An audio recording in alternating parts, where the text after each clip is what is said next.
का चोला बनाया है तुमने, ये नर्तन का चोला बनाया है तुमने, सभी अंग ढंग से सजाया है तुमने।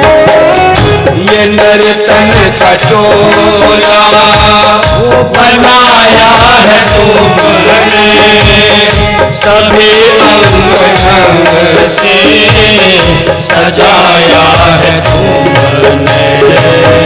तुम ही मेरी नज़रें, नजारा तुम हो, तुम ही मेरी नज़रें, नजारा तुम हो, मेरी जिंदगी का सहारा तुम हो, मेरी जिंदगी का सहारा तुम हो।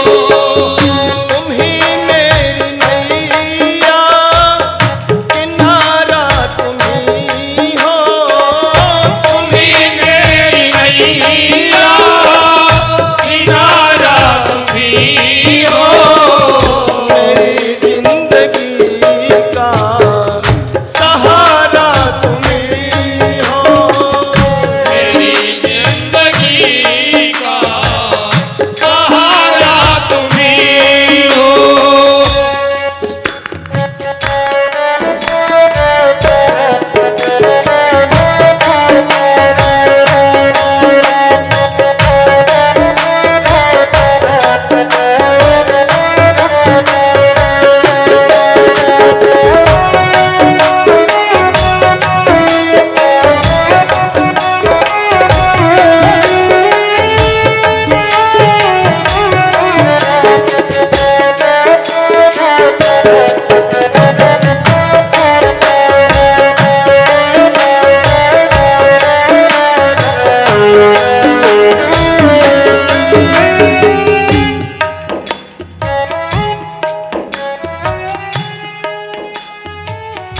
तुम ही सूर्य बन कर चमकते हो प्यारे, तुम ही सूर्य बन कर चमकते हो प्यारे, तुम ही बिजली बन कर तड़पते हो प्यारे, तुम ही सूर्य बन कर चमकते हो प्यारे, तुम ही बिजली बन कर तड़पते हो प्यारे। बन के बादल तुम ही हो बहारे, तुम ही चांद तारे सतारे, मेरी जिंदगी का सहारा तुम हो, मेरी जिंदगी का सहारा तुम हो, तुम ही मेरी नैया, किनारा तुम हो, तुम ही मेरी नैया,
बरसते हो प्यारे, तुम्हें बन के बादल बरसते हो प्यारे, तुम्हें फूल बनकर महकते हो प्यारे, तुम्हें बन के बादल बरसते हो प्यारे, तुम्हें फूल बनकर महकते हो प्यारे।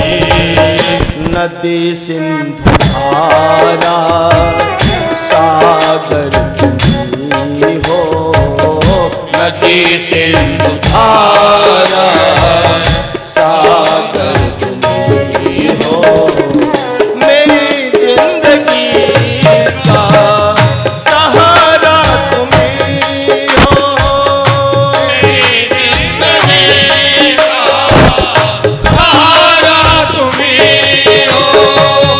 तुम्ही मेरी नैया किनारा तुमी हो, तुम्ही मेरी नैया किनारा तुम्ही हो। मेरी जिंदगी का सहारा तुम्ही हो, मेरी जिंदगी का सहारा तुम्ही हो। तुम्ही मेरी नैया किनारा तुमी हो, तुम्ही मेरी नैया किनारा तुम्ही हो, मेरी जिंदगी का सहारा तुम्ही हो, मेरी जिंदगी का सहारा तुम्ही हो। मेरी जिंदगी का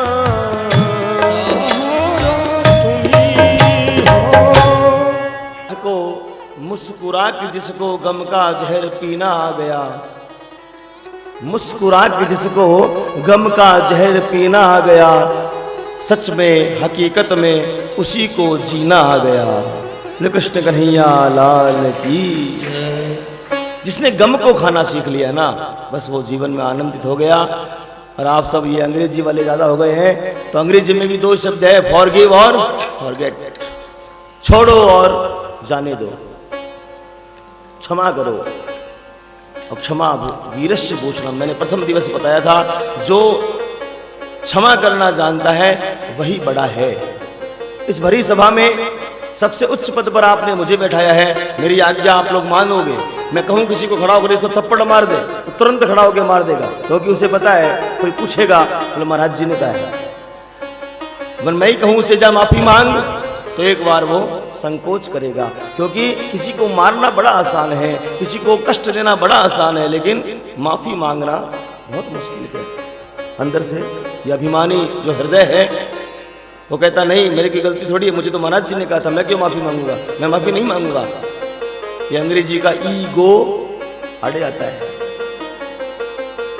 इस ईगो को गो करिए, फिर देखिए जीवन में आनंद हो जाएगा। एक दिन की बात, ठाकुर जी अपने पौत्रों के साथ खेल रहे थे।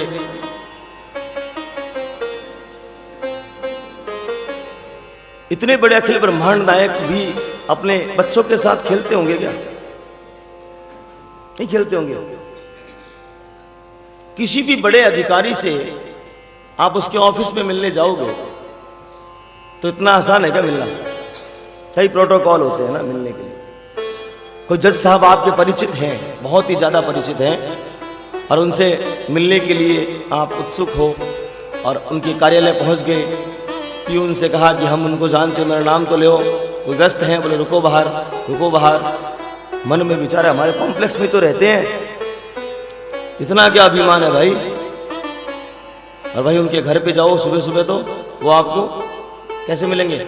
चाय कॉफी पीते हुए, इतने में तो पोता आएगा उनका, तो दादाजी एक बार घोड़ा बनिए ना। वही जज साहब जो सुप्रीम कोर्ट के जज साहब हैं, अपने घर में चाय को नहीं पी करके रखेंगे, आप बेटा तू राजी है, मुझे ऑफिस निकलना है, लेकिन तू क्यों नाराज होता है? और वही जज साहब तो सारे भारत का फैसला देते हैं, घोड़ा बन करके घूम रहे हैं। हर जगह हर समय हमारा रूप अलग होता है। पौत्रों के साथ खेल रहे थे, अचानक से खेलते खेलते गेंद पड़ गई कुएं में, और सभी ने कहा दादाजी ये गेंद निकालते हैं। और ठाकुर जी ने जैसे ही हाथ बढ़ाया, बढ़ाते ही उसमें से गेंद तो निकले नहीं, एक सुंदर पुरुष निकल पड़ा। वो कौन था?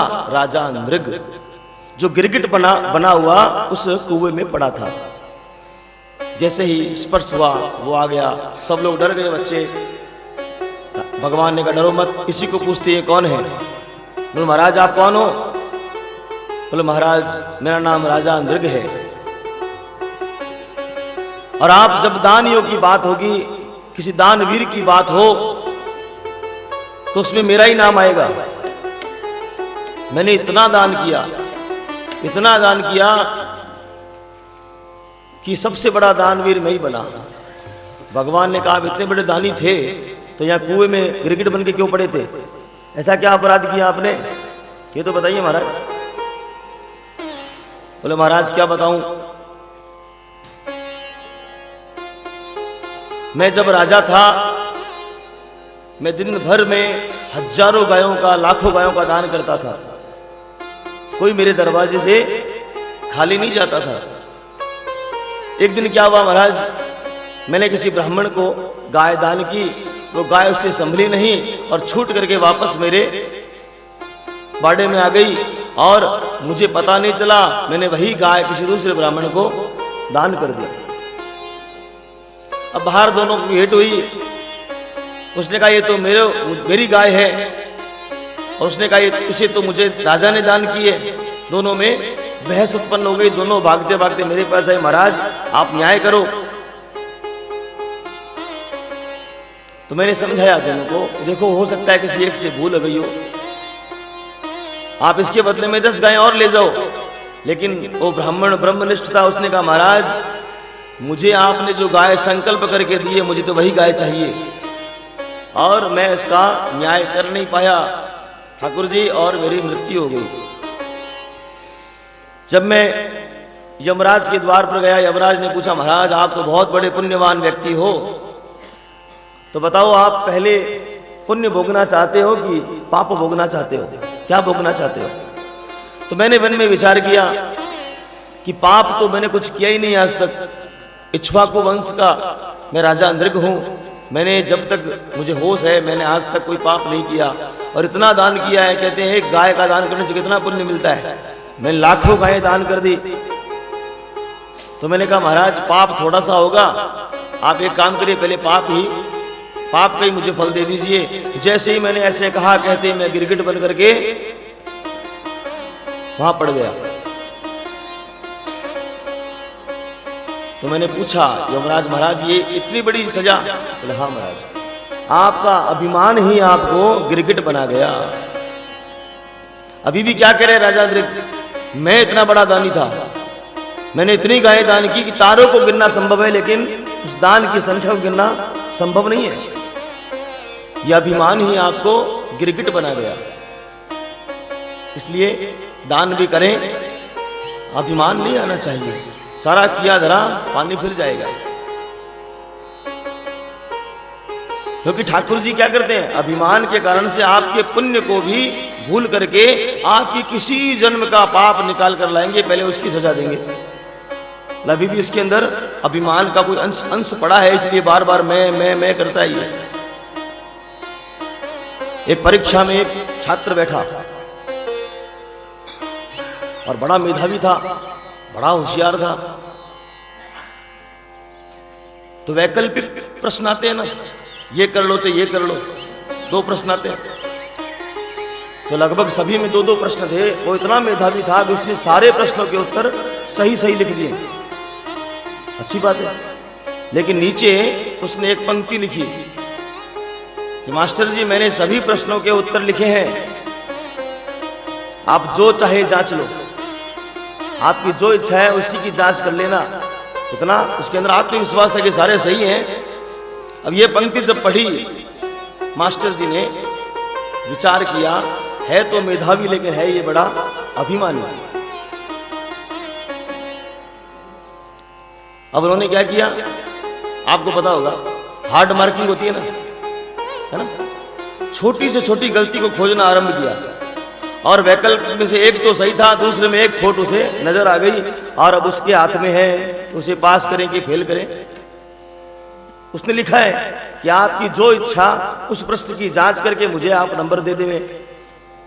एक होता तो उनके पास उपाय नहीं होता, दोनों ही करके आया, लिख दिया नीचे अभिमान में कि आपकी जो इच्छा उसी को जांच करके नंबर दे देवे। वो शिक्षक कौन है? ठाकुर जी हैं। यह अभिमान किसको आया? राजा नृप को, हमें भी आ जाता है। अब उस शिक्षक के हाथ में है ना, अगर वो क्रोधित हो गया आपके ऊपर तो क्या करेगा वो? जो खोटा है बोलिए खोटा किया तूने, मैंने इसे माना है सही, इसलिए आपको फेल कर देगा वो। इसी प्रकार जीवन में, और ठाकुर जी प्रसन्न हो गए, और आपने अगर भूल भी की है कहीं तो उसे भूल करके भगवान आपको अच्छे नंबर दे दे। कई बार होता है ना, कमजोर से कमजोर छात्र भी पास हो जाता है, उसे लगता है ठाकुर जी ने पास करवा दिया। सच में ठाकुर जी पास करवाता है, उस शिक्षक की नजर ही नहीं पड़ती उस खोट पर और हम पास हो जाते हैं। जीवन में कभी कुछ अच्छा कर्म हो जाए, कृपा से ही होता है ठाकुर की। कभी भी अभिमान मत करना कि बस हो गया काम, कर लिया काम, हमने तो गढ़ जीत लिया।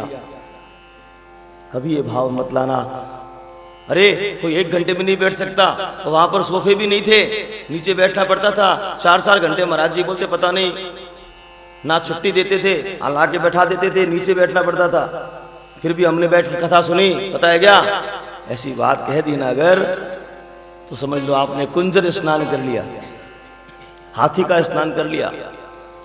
जब तक कथा उतरी नहीं तब तक ये भाव रहेंगे। अगर ये कथा उतर गई जीवन में तो समझ लीजिए ये भाव आएगा ही नहीं। अरे हम कौन है सुनने वाले?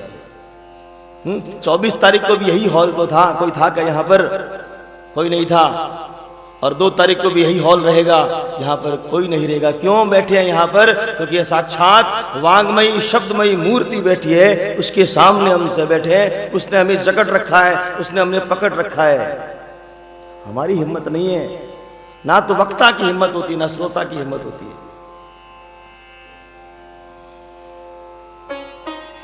ये लीला क्यों की ठाकुर जी ने? अपने पुत्रों को, अपने बच्चों को शिक्षा देने के लिए।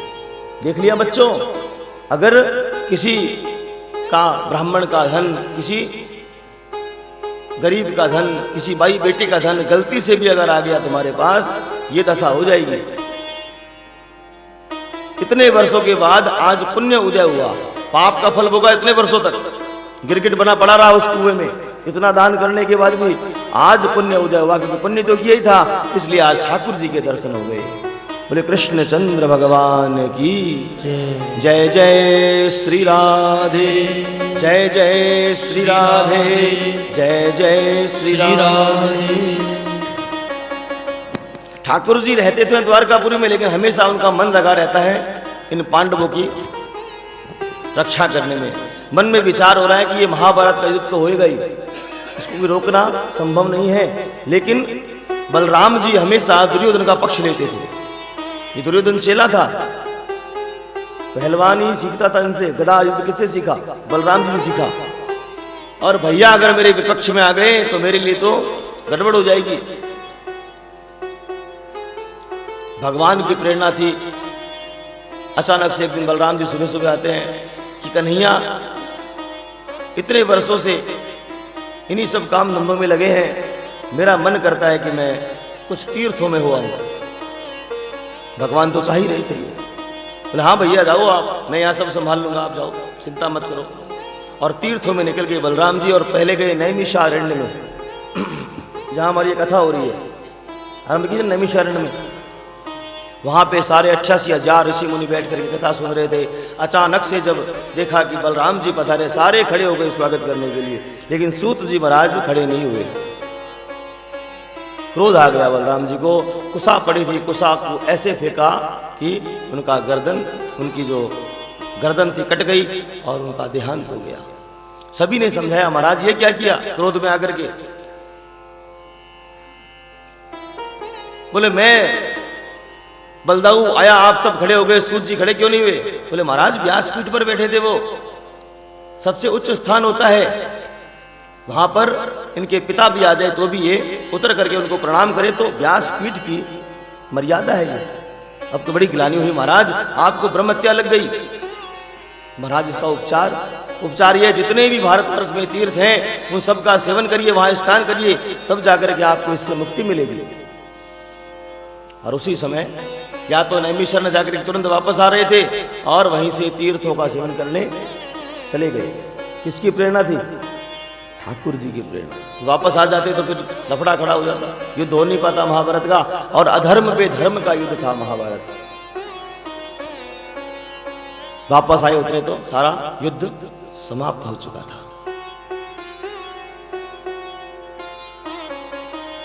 महाभारत युद्ध जब समाप्ति की ओर था, उस समय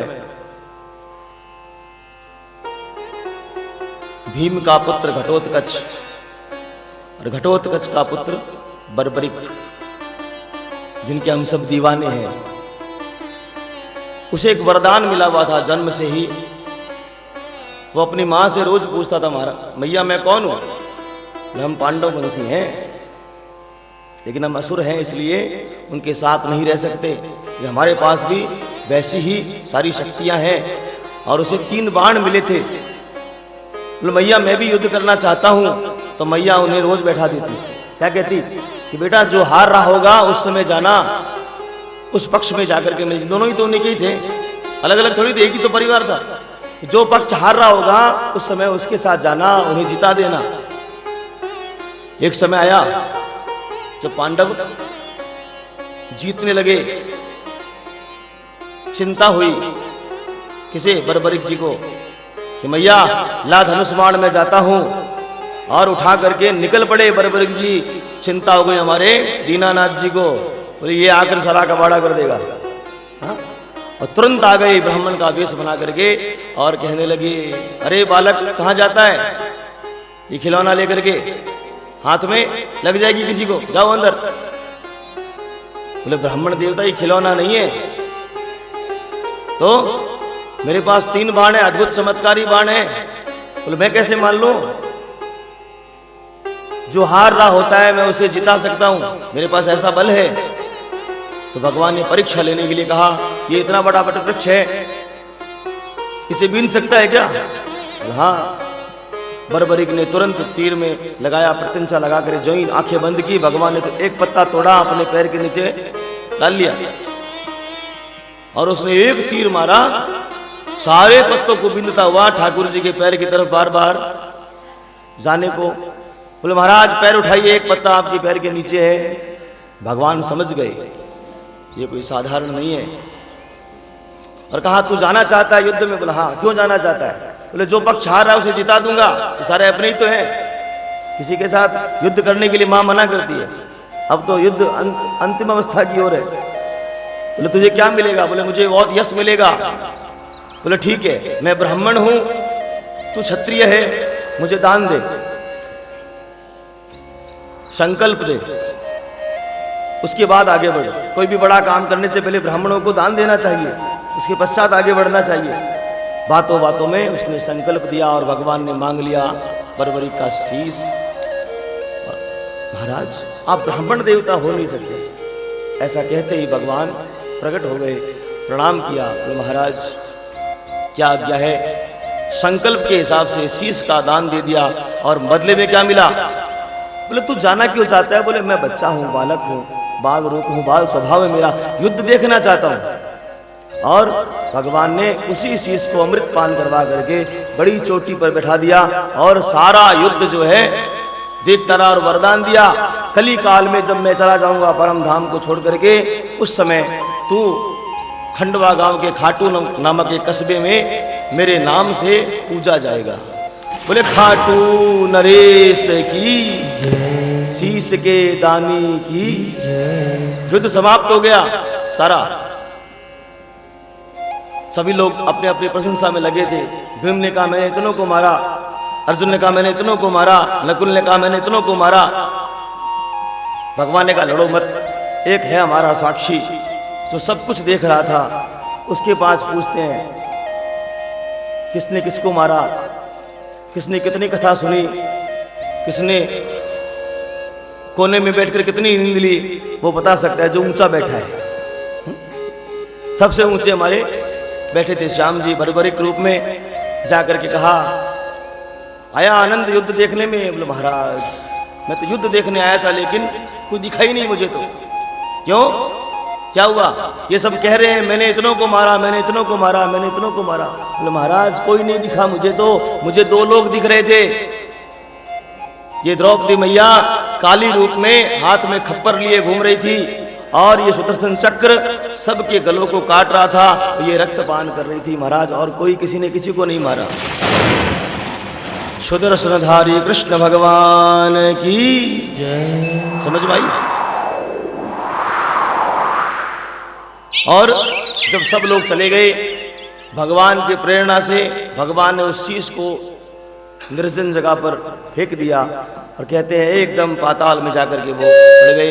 इसी कलिकाल में खंडवा नाम के एक ग्राम में एक राजा थे, उनको स्वप्न में दर्शन दिया। और एक और कथा आती है, मैं अधिक गया नहीं हूँ खाटू, 2-3 बार गया, वहाँ की पुजारियों से बात हुई। राधा नाम की गाय थी एक, तो नित्य सुबह उठ करके एक विशेष स्थान पर जाकर के दूध देती थी। वापस जब वो आता दुहन होने के लिए दूध समाप्त हो जाता। एक दिन उसने छुप करके देखा तो ऐसा लगा मानो कोई अंदर से दूध पी रहा हो। राजा को कहा, राजा आया, राजा ने आकर के वहां खुदाई आरंभ की। खुदाई करते करते अंदर से आवाज आती, अरे मत मारो चोट लग जाएगी, मत मारो चोट लग जाएगी। राजा घबरा कर चला गया। स्वप्न में दर्शन दिए कि मैं साक्षात भीम का पौत्र बर्बरिक हूँ, भगवान ने मुझे आशीर्वाद दिया है। अब वो समय आ गया है कि जब मैं मंदिर में स्थापित हो जाऊं, तो मेरे मंदिर का निर्माण करवा। उसी समय राजा ने अपने द्रव्य से इस मंदिर का निर्माण करवाया। और इतने ठाकुर जी के स्वरूप को देखते हैं, लेकिन खाटू का स्वरूप अद्भुत है। और बाल रूप में मानो हमारे कन्हैया लाल जी वहां करके विराजमान हो गए हैं। बोले खाटू नरेश की। और ऐसी कृपा इस खाटू नरेश ने की, हमारे इस कथा में पीछे आकर के विराजमान हो गए। इसकी भी अद्भुत एक कथा है, हमारे आयोजनकर्ता जानते हैं, मैं भी उसमें सहभागी रहा। लेकिन ठाकुर जी ने अंत में हमारी जीत करी और ठाकुर जी हमारे घर पधारे। ऐसी कृपा हमारे श्री श्याम जी सारे भक्तों पर करते रहे, इसी भावना से। जय जय श्री राधे, जय जय श्री राधे। गिरते ही झरोखे में खड़ी द्रौपदी बोल पड़ी, अंधे का पुत्र अंधा। ये वाक्य महाभारत का मूल कारण बना। अब तो युद्ध समाप्त हुआ, पांडव विजय हो गए। विजय होने के बाद में एक समय की बात, सभा लगी थी। सभी ने एक मत से कहा, महाराज सबसे पहले पूजा किसकी होनी चाहिए? सभी ने एक मत से, लगभग सभी लोगों ने कहा एक मत से, हमारे जो श्री ठाकुर जी गोवर्धनधारी है, उसमें वो सब कलाओं में श्रेष्ठ है, उन्हीं की सबसे अग्र पूजा होनी चाहिए। शिशुपाल आदि, रुक्मी आदि जो भगवान के विरोध में थे, सभी लड़ने लगे। अरे ये श्रेष्ठ कैसे हो सकता है, इसके कुल का पता नहीं है। कोई कहते हैं ये यादव है, कोई कहते हैं ये ग्वाला है, कोई कहते हैं नंद का छोरा है, कोई कहते हैं वसुदेव का छोरा है। इसके तो कुल का पता नहीं है, इसलिए श्रेष्ठ कैसे हो सकता है। पांडव खड़े हो गए लड़ने के लिए। मेरे ठाकुर के बारे में एक शब्द कहा तो मैं तुझे देख लूंगा। वहां पे कोलाहल मच गया। भगवान ने सोचा ये तो विश्व युद्ध छिड़ जाएगा। पक्ष विपक्ष में आपस में बहस छिड़ गई। भगवान ने अपने पक्ष को बैठा दिया। एक पक्ष चुप हो जाए, दूसरा पक्ष कितना बोलेगा। और कहा मेरी पूजा हो, मेरी पूजा हो करने से कभी आपकी पूजा नहीं होगी। हमारी माता जी एक बात कहती है, जग सराय सरीजे, आप सरायो सरीजे को नहीं। समझ में आई क्या बात? जग सराहना करता है तब समझना कुछ गुण है आपके अंदर, और आप ही अपने पुत्र की सराहना करते जा रहे हो, मतलब कुछ नहीं आनी जानी। कौन सी माँ होगी जो अपने पुत्र को खराब कहेगी, बताइए ना। भगवान ने समझाया। इतने में शिशुपाल खड़ा हो गया। एक तो उसे पता था कि मुझे मारने वाला यही है, शत्रु भाव था, और दूसरा जिस रुक्मणी से वो विवाह करना चाहता था उस रुक्मणी को भगवान लेकर चले गए। ये भी उसके मन में टीस थी। आज तो गालियां निकालना आरंभ कर दिया। पांडव क्रोधित हो रहे हैं, भगवान चुपचाप 1 2 3 4 गिनती करने में लग गए। पांडव वाली समझ रहे क्या कर रहे हैं ठाकुर जी, हमें अभी आदेश दो, अभी इसको हम गोविंदाय नमो नमः कर दें। लेकिन ठाकुर जी ने कहा नहीं, 50 51 करते करते 99 जब पूरी हो गई, सावधान शिशुपाल सावधान। भुआ की तरफ देखा, मेरे पास अब कोई उपचार नहीं है, मैंने अपना संकल्प पूरा करने वाला हूं। एक और गाली अगर इसने मुझे निकाली तो मेरे हाथ में वो कहां रुकने वाला था। उसने जैसे ही 100 गालियां पार की, भगवान ने शक्र को आदेश दिया। सबके देखते देखते उसका सिर धड़ से अलग हो गया। एक अद्भुत ज्योति निकली जो भगवान के चरणों में जाकर के समाहित हो गई। बोलिए शिशुपाल मर्दन भगवान की जय। भगवान जिनको मारते हैं वो मरते नहीं है, वो तर जाते हैं, क्योंकि भगवान जिसका स्पर्श कर ले उसमें कोई दोष बचता ही नहीं है। भगवान ने दंतवक्त्र का भी वध किया और जय विजय के तीनों जो श्राप थे वो श्राप मुक्त हुए और वापस वैकुंठ के द्वारपाल बन गए। याद है कि दोबारा याद दिलाऊं? पहले अवतार में क्या बने थे? हिरण्याक्ष और हिरण्यकश्यप। दूसरे में क्या बने? कंस, रावण और कुंभकर्ण। और तीसरा जन्म लिया शिशुपाल और दंतवक्त्र के रूप में। और इस प्रकार तीनों ही जन्मों में उन्होंने भगवान से वैर किया, इसलिए 3 जन्मों में ही वो ठाकुर जी के दरबार में पुनः पहुंच गए। बोले भक्तवत्सल भगवान की जय। हे राजा परीक्षित, भगवान ने शिशुपाल को क्यों मारा? शिशुपाल को मार करके भगवान संदेश देते हैं इस मानव जाति को, और इन आतंकवादियों को भी भगवान संदेश देते हैं जो आतताई हैं, जो बिना कारण के सबको सताते हैं कि हम भारतवासी हैं, जो हमें छेड़ेगा हम उसे छोड़ेंगे नहीं, और हम चला करके किसी को छेड़ते भी नहीं है। आज तक का इतिहास रहा भारत का, अब ये 1947 से लेकर नहीं, उसके पहले का भी भारत ने कभी भी किसी भी देश पर चला करके हमला नहीं किया, क्योंकि हम कौन है? सर्वे भवन्तु सुखिनः सर्वे सन्तु निरामया वसुधैव कुटुम्बकम वाले हैं हम सारे संसार को अपना परिवार मानते हैं, लेकिन सारा संसार भारत को क्या मानता है? परिवार मानता है क्या? बाजार मानता है। यहाँ बहुत लोग हैं, यहाँ खूब माल बेचोगे, खूब पैसा आएगा। यही सोच का फर्क है भारत में और अन्य देशों में।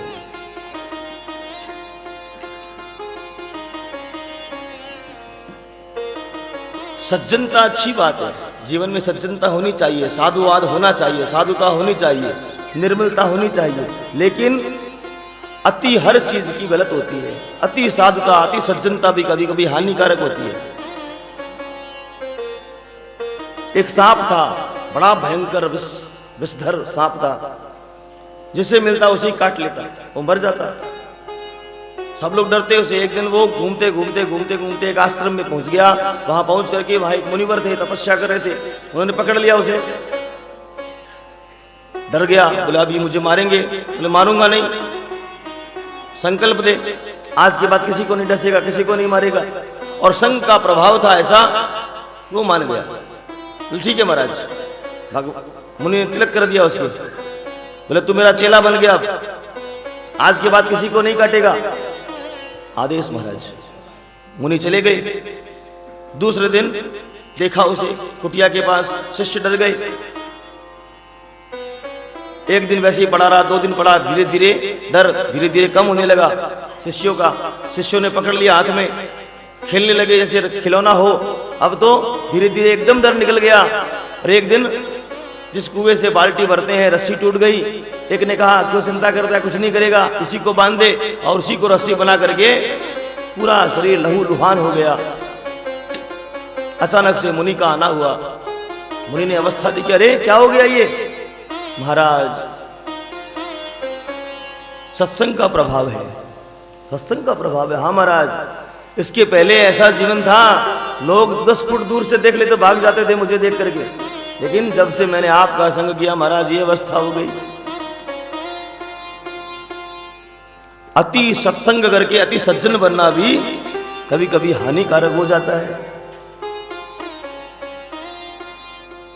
अरे मूर्ख, मैंने तुझे किसी को मारने के लिए मना किया था, फुफकार तो मार ही सकता है तू। उसी दिन से सांप बिना वजह किसी को नहीं काटते, फुफकारते हम घबरा जाते। समझ में आई बात? अति सज्जनता भी ठीक नहीं है। सठम साठ्यम समाचरेत, हम वो हैं, हमारा शास्त्र कहता है जो जिस भाषा में समझे उसे उस भाषा में समझाओ। बंगाली को बंगाली में समझाओ। अधिक सहन करना भी अपराध है। शोषण करने वाला तो अपराधी है ही है, शोषित होने वाला भी अपराधी है, यह शास्त्र कहता है। और शास्त्र का मतलब क्या? शासनात् इति शास्त्र, जो हम पर शासन करते हैं वो है शास्त्र। शास्त्र कैसे शासन करते हैं? शास्त्र हमें समझा बुझा करके आदेश देते हैं कि ऐसा करो तुम्हारा जीवन अच्छा हो जाएगा। और एक शासन सरकार भी करती है, लेकिन वो ना तो आदेश देती है ना प्रार्थना करती है, डंडा मारती है। वो हेलमेट नहीं पहना अगर आपने, है तो हमारी अच्छी की बात, जो शास्त्र कहते हैं वही सरकार कहती है। अगर नहीं पहना तो क्या वो निवेदन करेगी क्या? ये बड़ा चालान काट देगी आपके नाम से। शासन वो भी करते हैं, लेकिन शास्त्र समझा बुझा करके निवेदन कर देते हैं, आप मानो तो अच्छी बात, नहीं मानो तो फूटा थारा। लेकिन ये सरकार जो है दंड देती है।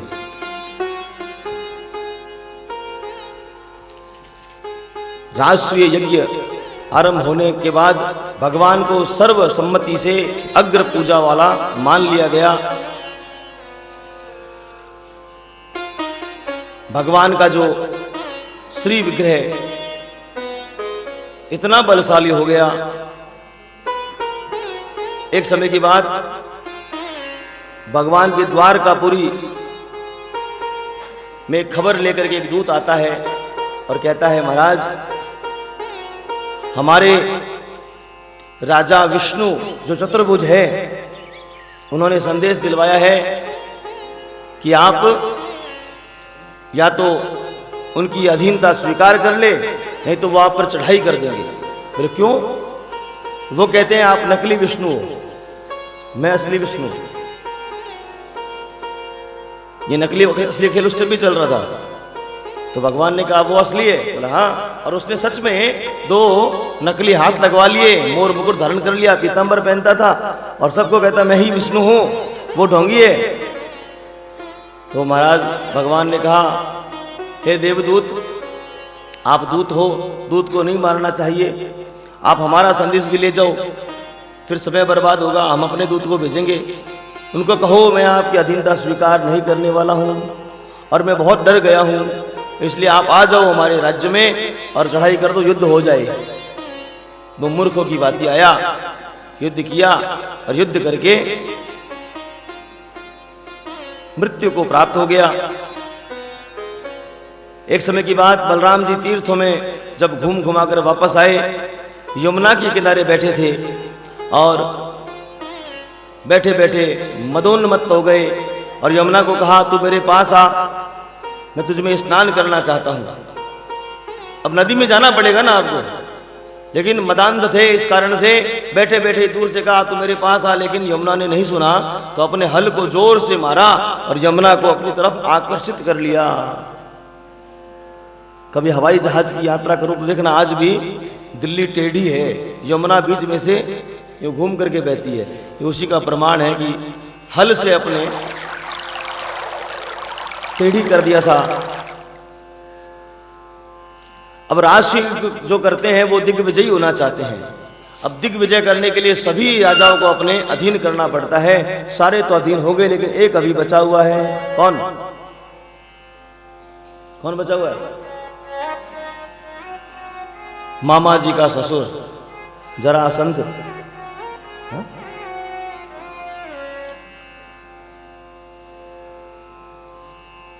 भगवान को एक उसकी खूबी पता थी, बाकी सारे अवगुण थे।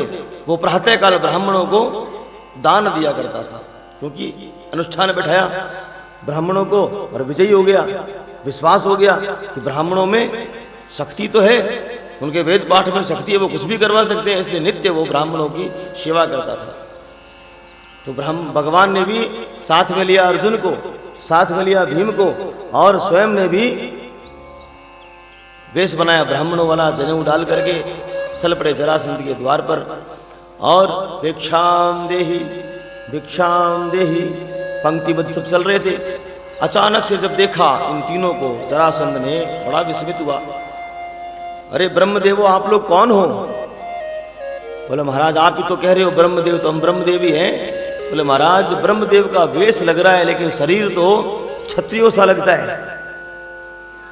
ब्राह्मण बेचारे गोलमोल होते हैं और क्षत्रिय गठीले शरीर के होते हैं, भुजाएं उनकी बड़ी गठीली होती है। जैसे कहा भगवान मुस्कुरा पड़े, बोले ठीक पहचाना जरासंध, अब तेरे द्वार से कोई खाली नहीं जाता है, हम भी तेरे द्वार पर भिक्षा मांगने आए हैं, भिक्षाम देहि। अरे कृष्ण कपटी, तू जिंदा है, अभी तक जीवित है। मैं तो प्रसन्न हो रहा था, कुछ पहाड़ी में जलकर तू भस्म हो गया होगा। तू कपटी है, रणछोड़ है, तू कायर है, इसलिए मैं तुझसे युद्ध नहीं करूंगा। तो भगवान ने कहा अर्जुन की तरफ इशारा किया, इससे कर लो, गांडीवधारी है, बड़ा बलशाली है, मेरा चेला है। बोले ये मुझसे बहुत छोटा है, बालक है, ये खाली अपने भ्रम में ही है कि मैं गांडीवधारी हूं, छोटा है मुझसे, मैं नहीं करूंगा, युद्ध बराबर वालों में होना चाहिए। तो भगवान ने कहा ये आपके बराबर का है भीम, ये प्रबल पराक्रमी एकदम, ये बड़ी बड़ी भुजाएं उनकी,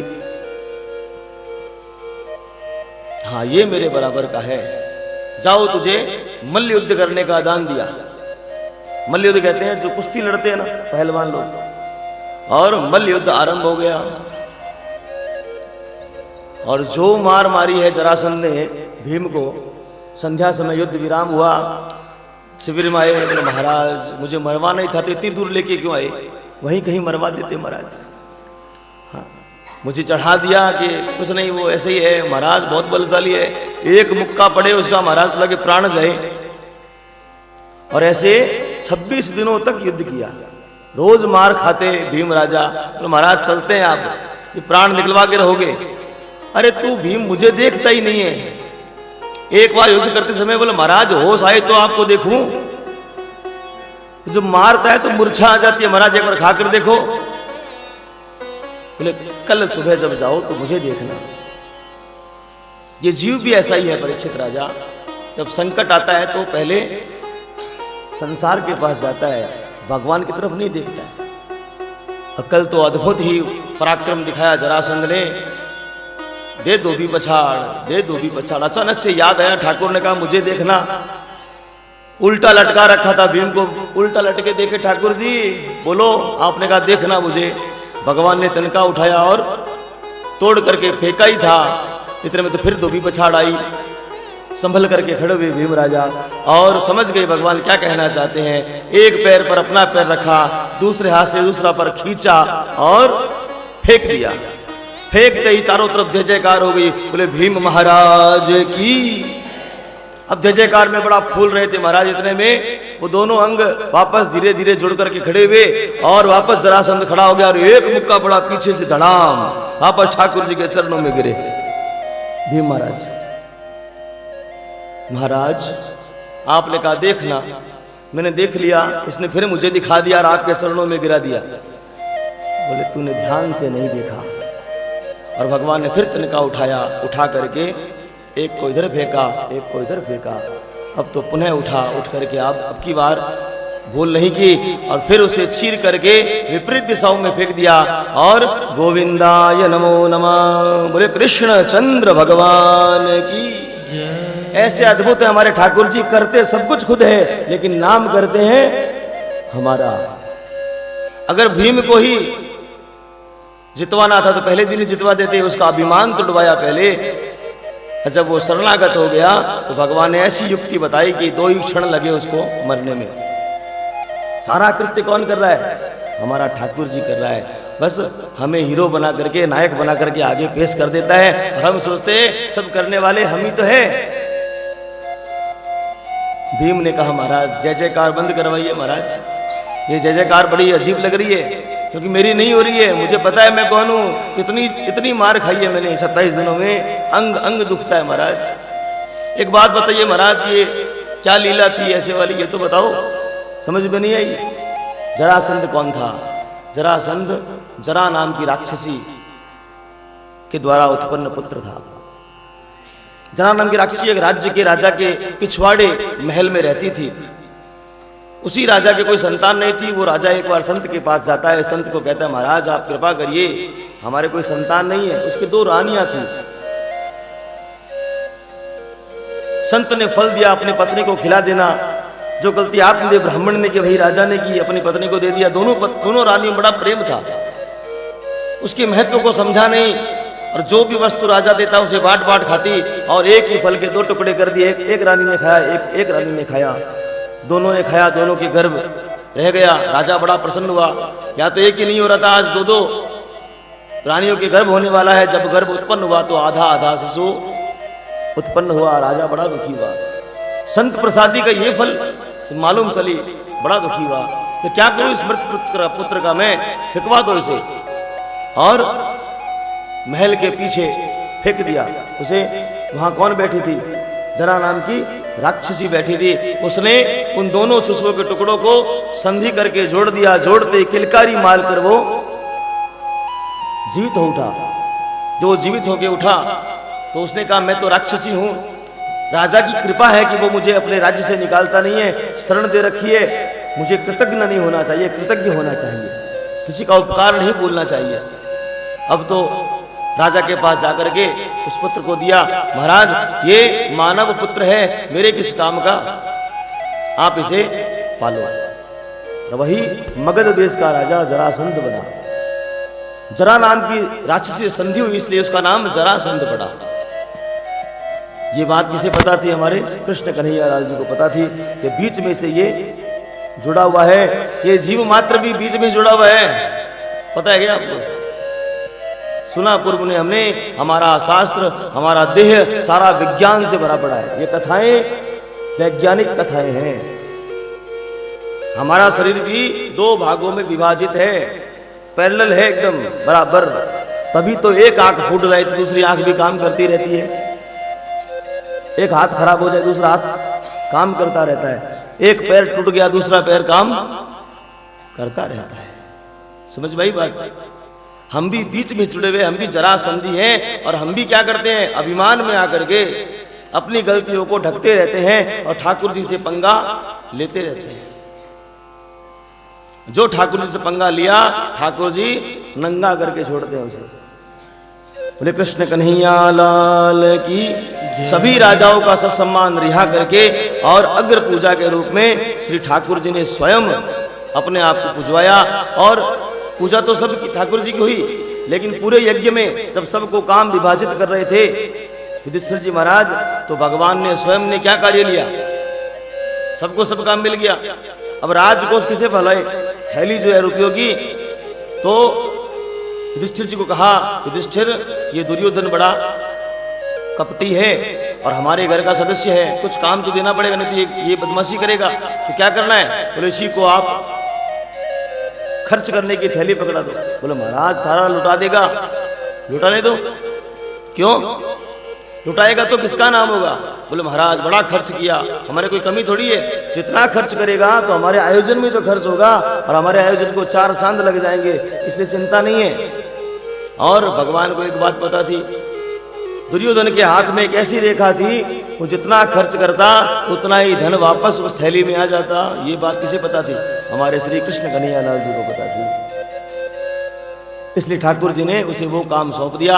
सारे काम सबको सौंप करके ठाकुर जी ने स्वयं ने जितने भी भक्त संत मुनि आते थे उनकी पादुका की रक्षा करने का भार स्वयं ने लिया और जूठी पत्तले उठाने का काम ठाकुर जी ने स्वयं ने लिया।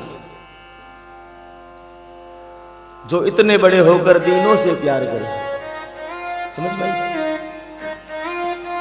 और हमें कोई कहते हैं बात ये आयोजन चल रहा है, चप्पलें रोज खो रही हैं, एक काम करो आप बाहर खड़े होकर चप्पलों की रक्षा करो।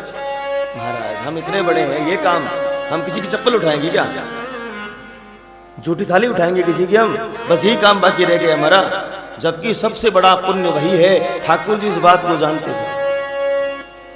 आयोजन करता अगर लाख करोड़ रुपए खर्च कर रहा है, जितना पुण्य उसे उतना काम करने के बाद मिलेगा, उतना ही पुण्य कोई ब्राह्मण भोजन करके उठ गया है और उसकी झूठी थाली को उठाएगा, उतना ही पुण्य उसे केवल थाली उठाने मात्र से मिल जाएगा। ये महत्व केवल ठाकुर जी जानते थे। और ठाकुर जी का यश भी क्यों फैल रहा है? क्योंकि वो दीन संतों की सदैव सेवा करते हैं, सदैव उनके पास रहते हैं। इस प्रकार ठाकुर जी ने राष्ट्रीय यज्ञ को आरंभ करवाया। परीक्षित ने पूछा, महाराज एक बात तो बताइए, आप कथाओं में बार बार एक नाम लेते हो, भगवान दीन बंधु है, भगवान दीन बंधु है, तो किसी दीन की सहायता भी की क्या ठाकुर जी ने आज तक? किसी दीनहीन की सहायता की क्या? हाँ परीक्षित की ना। उसी दीन की कथा बड़ी प्रसिद्ध है हमारे भागवत में। और विश्राम दिवस जब होता है और कोई पूछता है कि आज कौन सी कथा आएगी, सभी लोग जानते हैं आज कौन सी कथा आएगी, है ना? क्योंकि वो अद्भुत कथा है। मानो गोपियों को भी आज सुदामा जी ने पछाड़ दिया अपनी भक्ति से। तो ऐसी सुंदर कथा को सुनेंगे हम, लेकिन उसके पहले थोड़ी गरम गरम चाय मिल जाएंगे, थोड़ी स्फूर्ति और आ जाए, बैठे बैठे थोड़ी थकान हो गई है, उसके पश्चात आनंद से उस कथा का श्रवण करेंगे।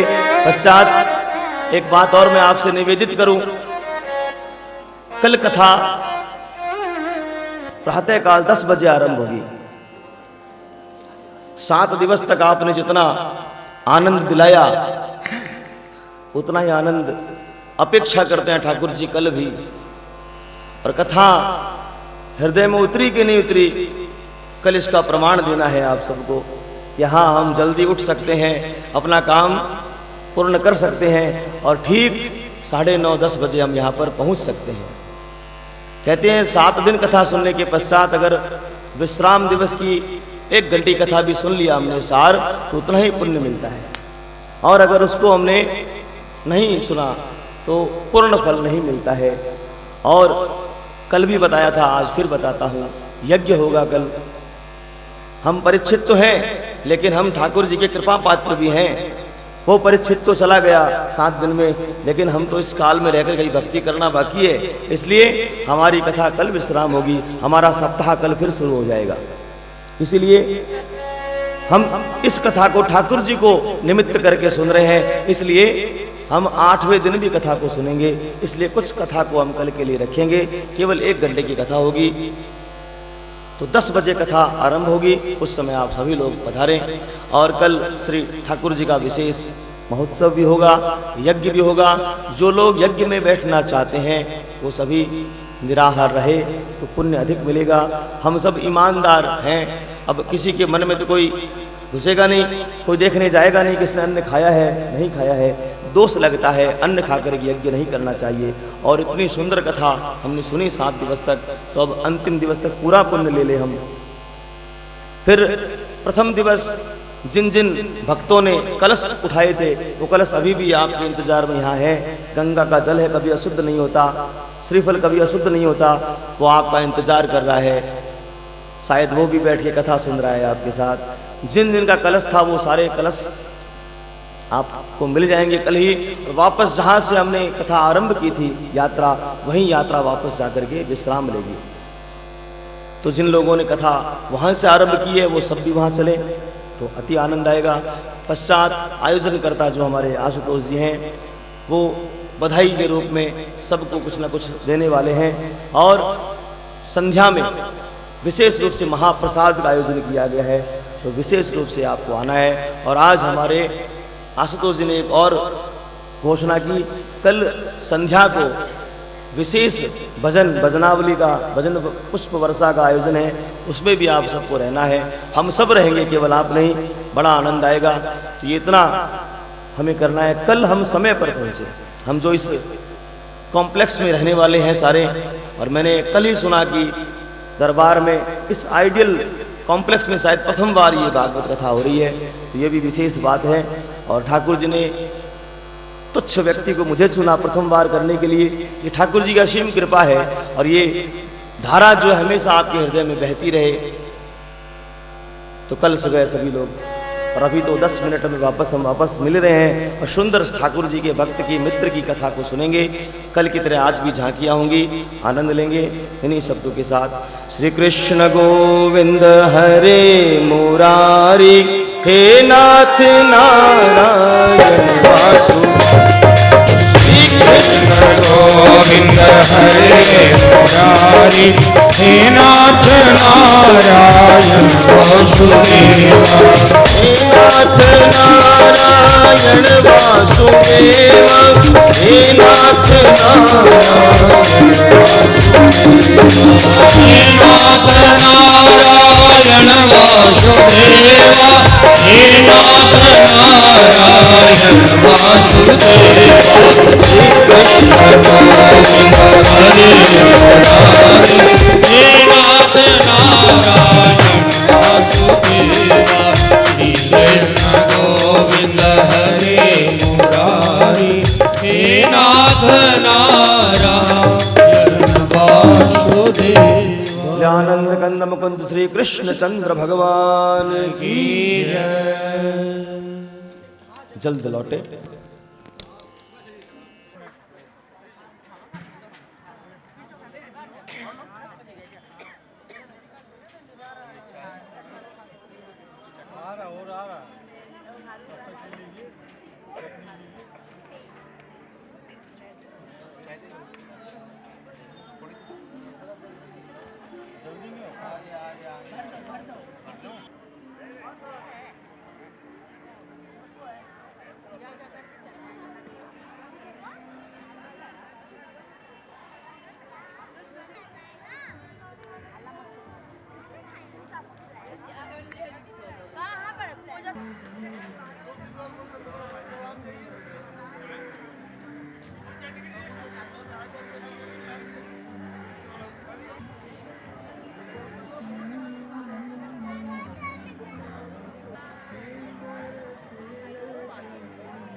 मंगलाचा